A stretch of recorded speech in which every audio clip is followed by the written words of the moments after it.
Hi everyone, it's William.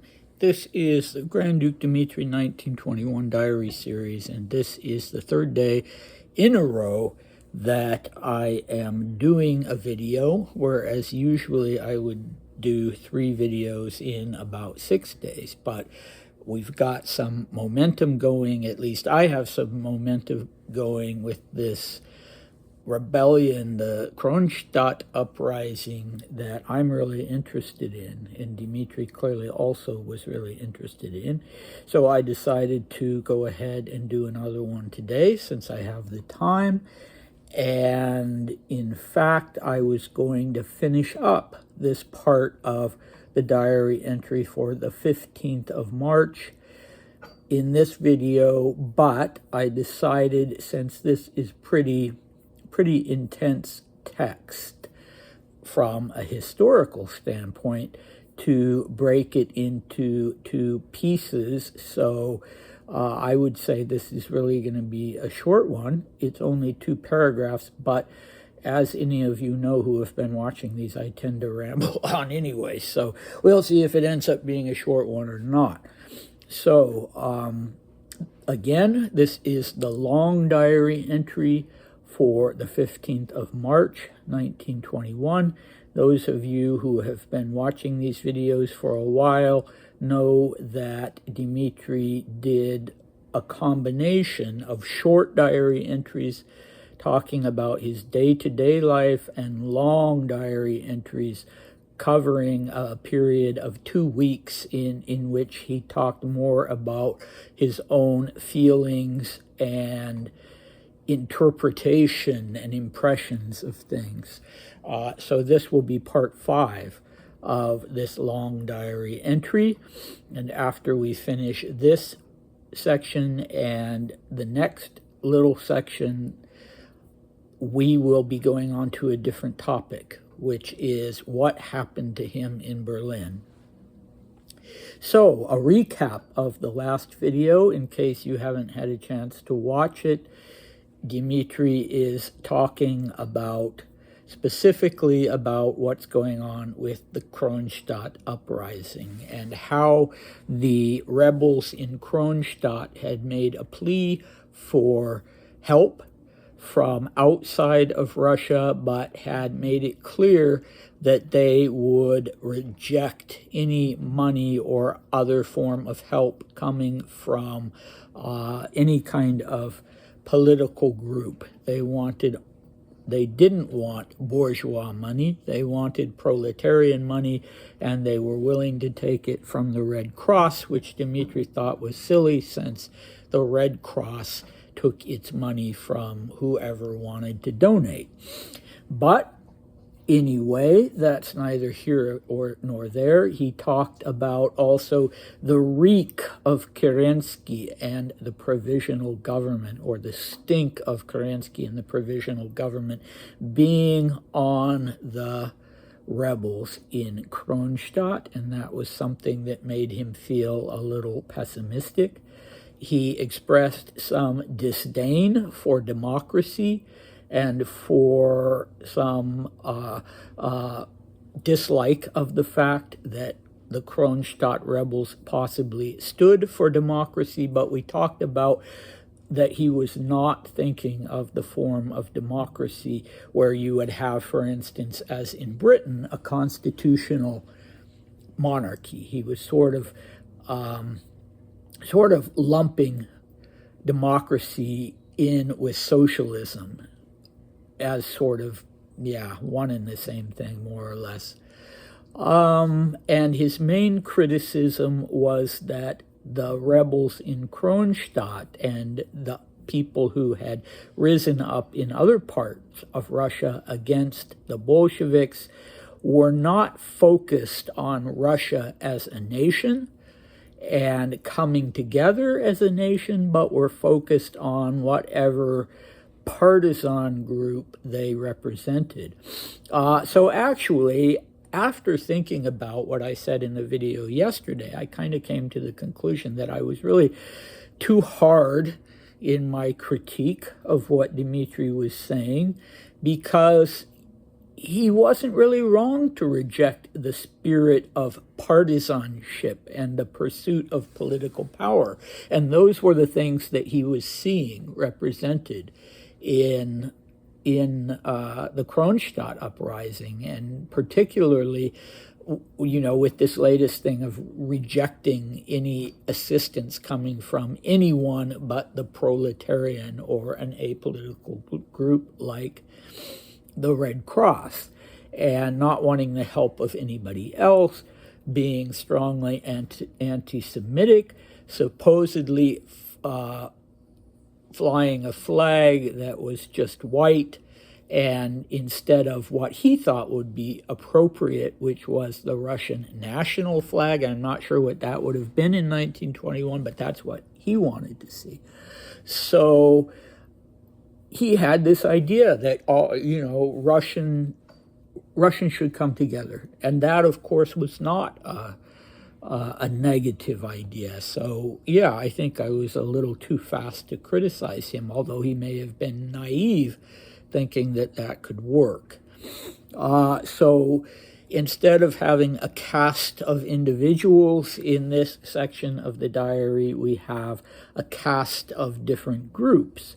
So the Socialist Revolutionary Party, the Kronstadt Sailors, the Provisional Government, and the Monarchists are all groups that Dmitri will specifically mention in this diary entry. And finally, the Russian nation as something, at this point, more or less theoretical, something that hadn't really gelled yet. Okay, so that's enough for the recap, and let's go right into these two paragraphs. So this is now Dmitri and not me. I personally couldn't care less which political party chases the Bolsheviks out of the Kremlin. Let it be the Socialist Revolutionaries, the sailors of Kronstadt who are afraid of taking bourgeois money, or the monarchists. The main thing is to end the communist system, and it's all the same who does it. In fact, I'll go even further and say that I personally can't imagine the restoration of Russia without the power of the Bolsheviks first being broken specifically by the supporters of the provisional government, and only then, if it be the spontaneous will of the people without any organized prompting, can a Tsar accede to the Russian throne. But if this current movement produces any results whatsoever, it will really surprise me, precisely because in Kronstadt, as I said previously, there is a lot of Democratic Party spirit and proletarian ambition, but very little true Russian national sentiment, and he ends that with an exclamation point. My dog is driving me crazy by whining. Duke, you come here. You might not even be able to hear it, but it's this whistling sound when he minds that just drives me crazy. You come here, stop that. Okay, so at this point, I'm going to, I've shown this in one of the previous videos, I believe. It's a little book that I think it's only 38 pages, that is very hard to come by, unfortunately, and has never been translated. One of these days I may embark on a translation myself, although really I should stick to my work on translating Dmitri's diaries. So it is called The Speeches of the Chairman of the Main Council of the Young Russia Party, Grand Duke Dmitri Pavlovich. It was published by the party's own press in the 1930s, and it is exactly what it claims to be, just a collection of Grand Duke Dmitri's speeches. So here's one that was given in Paris in 1935, Paris in 1936. I think they're all 1935 and 1936. So this was an article that Dmitri wrote in August 1935. And let's see, an address to on the party's feast day. And let's see, what is this? This was a speech given at the party conference in Nice in August 1935. And yeah, amazing stuff. And when I read these, they really gave me a different understanding of Dmitri and really shed a lot of light on what was happening to him even now in 1921, as as far as his ideas coming together. So the interesting thing about that is, so Young Russia it's currently 1921, and yet Young Russia will come into existence in 1923. And not initially as a political party, that would come later. But in 1923, it would begin as an organization. Young Russia, because it was aimed at the younger generation, and with the idea that the older generation, whom for some reason the Young Russia members called the Buffalo, that they were too mired in the past. So some of the things that Dmitri is expressing here are things that would be strongly espoused by the Young Russia Party. And in some ways, the Young Russia Party aspired to be, quoting the Apostle Paul, all things to all men. So they were sort of a big tent, sort of. They believed in a socialist monarchy, so kind of bringing those two opposite things together. They believed in freedom of religion and in equal rights for Russia's various ethnic groups, although they weren't talking about granting them independence. They wanted them to be considered equal. So all of that is good. And ironically, Dmitri would himself be called in the late 30s a crypto-Bolshevik, because of the fact that Young Russia would not what he's doing now, in which he's very strongly rejecting that idea of democratic, communist, Bolshevik. Yeah, Young Russia would not be, they weren't a pro-communist or pro-Bolshevik group, but they were open to working with the ideas that had taken root in Russia. So, Dmitri certainly was not a crypto-Bolshevik, although the founder and leader of the party, Alexander Kazanbek, could be called that. Even though he was a very religious man, he did end up going back to Russia after the Second World War, and there were always rumors that, in fact, he'd been a Russian agent all along. But I'm getting way too far ahead of things. So, despite all that I've just said, which would seem to be in opposition of what I'm saying now, Young Russia was primarily a nationalist group. And that was sort of where their core was. Russia for all Russians. That was one of their mottos. And they were very much nationalist, patriotic, didn't want any interference from foreigners. And that was one of the reasons why, like so many other Russians on the right wing of the political spectrum in exile, they did not flock to the Nazi Party as a possible antidote to Bolshevism or to communism, because they did not want any foreign involvement in Russia. But as you know, this was an age of nationalist movements. So the beer hall putsch in Germany would be in 1923, as well as the founding of the Young Russia Party. Not that I am conflating those two things. I'm not sure when fascism began in Italy as a nationalist movement. But, Russia hadn't really ever had a strong identity as a nation. I know, it's hard to distinguish what's the difference between a state and a nation, because Russia was certainly conceived of as a state, but as a nation, as something that, expressed nationalism. Never really, It was a majority, a vastly majority peasant population, and peasants weren't really interested in that idea of nationhood. They, they wanted the land, which is why they fell right into the hands of the Bolsheviks, who, of course, then didn't allow them to have the land.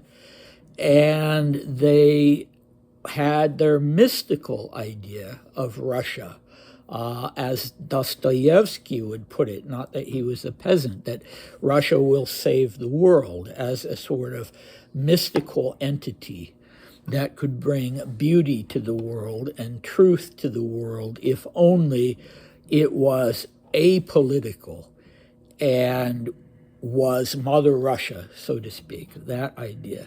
So there is definitely some of that in Dmitri, but there's also this very early expression of nationalism.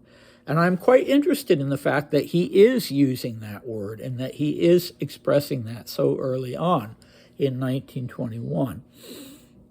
Okay, so as for the different groups that he talks about, the socialist revolutionaries, I've mentioned them before, unlike the Marxists, which you had both Bolsheviks and Mensheviks. The SRs were an agrarian party. They were focused on the peasants, not on the proletariat. And as I said, the peasants were upwards of 90% of the Russian population. And they were actually so strongly opposed to Bolshevism that they fought on the side of the monarchists and those who wanted a Russian republic during the Russian Civil War. They fought against the Red Army, but they were not necessarily, a group that you want to look at and identify with and say, yeah, socialist revolutionaries, right? Because they had been in their early days even more violent to begin with than the Bolsheviks. They had a terrorist group called the Socialist Revolutionary Battle Organization, and it was that battle organization that had masterminded and carried out the assassination of Grand Duke Sergei Alexandrovich, along with some other people as well who were prominent in the government. Okay, so that's the socialist revolutionaries. Whom Dmitri is saying, I don't care if it's socialist revolutionaries, as long as they get rid of the Bolsheviks. Now, the other group that he doesn't care as long as they get rid of the Bolsheviks, and in fact expresses a preference for, is the provisional government. So the provisional government was basically a liberal movement. So that was the original revolution in February 1917, before the Bolsheviks took over in October of the same year. It was a government made up of liberals, intellectuals, socialists, constitutional monarchists, and they wanted real democracy. They allowed women to vote, and they allowed everyone to vote above a certain age, and they really were committed to the liberal ideal, but they didn't manage to do enough, either to win over the opinion, to win the favor of the peasantry and the proletariat, or to realize the danger of Lenin and the Bolsheviks and do something about that before it was too late. So, as I said in maybe a couple of videos ago, Dmitri originally approved of the provisional government, and he wasn't the only Romanov who approved of the provisional government. Grand Duke Nikolai Mikhailovich did as well. And yeah, to a more or less extent, other members of the family saw it as at least a step in the right direction, because the constitutional monarchy was not ruled out. So now, if Dmitri in the previous section of this diary entry is talking about the reek of the provisional government, well, he's a little worked up, but when he was writing this paragraph, he seems to think that this is a necessary step. So if you really want to have a monarchy in Russia, you first need to get rid of Bolshevism, and secondly, you need to have the same people who were involved with the provisional government, the liberals, the intellectuals, the socialists, the constitutionalists. You need to have them specifically as the ones who are getting rid of Bolshevism, and then that will be a stepping stone to the restoration of the monarchy. And does he mean a constitutional monarchy? Well, he's not saying, but it kind of implies that he does. The fact that he thinks the provisional government is a necessary step in that direction. And here is where we have him using this Slavophile sort of language, this mystical sort of language, the idea of the people on the one hand and the Tsar on the other. And he is quite specifically not using the words sovereign, Gasudar, or emperor, imperator. He's using specifically the word Tsar. So before Peter the Great became the first Russian emperor, you had Tsars in Russia, and he's reverting to that. And so he's looking back to this ideal time, supposedly, when the Tsar and the folk, the Tsar and the people were one. And so yeah, he's saying that there needs to be, after the provisional government is reestablished, and the main thing that the provisional government had been doing before it was overthrown was trying to arrange a constituent assembly that everybody could vote in to find out, what people really wanted. But in this instance, he is saying that there needs to be a spontaneous movement of the people before there can be a Tsar. And there needs to be no prompting in that direction. It just truly needs to be spontaneous. Well, Young Russia, and Dmitri himself, when he was part of the Young Russia movement, would realize that reliance on the mystical was far too naive, that you did need to, have a program and convince people. You couldn't wait around for it to be just a spontaneous